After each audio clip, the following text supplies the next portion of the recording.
Достар, қараңыз, мен бір керемет лайфхакпен бөліскім келіп отыр. Менделеев кестесі туралы.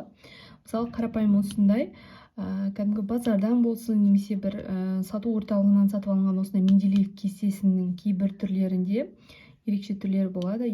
Тіпті бұны металл, бейметалл, екі дайлы қасиеттерін анықтауға болатын түрлері де болады. Яғни оны мүлде ажырата алмасаңыз, мысалы, айтсам да, мысалы, ажырату өте қиын болса, ұмытып қала беретін болсаңыз, сізге осындай кесте өте қажет.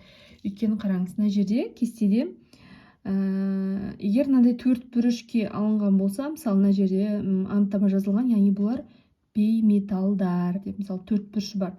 Мысалы, қараңыз, мына жерде элемент 7, мысалы, төрт бұрышке алынған бейметалл, төрт бұрышке алынған бейметалл, мінекей. Және мына түсіндірілу белгілерінде мынандай домалаққа алынған болса, мысалы, реттік нөмірлері. Бұлар екі дайлы, яғни металдық та бейметалдық та қасиеті бар. Бұл екі дайлы элементтер екендігі осы анықтамадан көрсетілген. Мысалы, оған алюминий, мысалы, қараңыз, бериллий жатады екен, мысалы. Осылай анықтаңызға болады. Мысалы, галлий, мінекей, мынандай домалақтанған. Мысалы, мына цирконий деген сияқты. Ал енді мынандай ешқандай қоршауы жоқ, тек өзі болатын болса, реттік сан, онда олар металдар.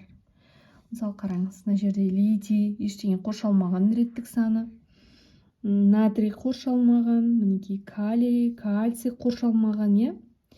Мінекей, бұлар таза металдар екен. Басында металл, бейметалл, екі дайлы дегендерді ажырату өте қиын болатын болса, осындай дайын кестелерді пайдалансаңыздар болады.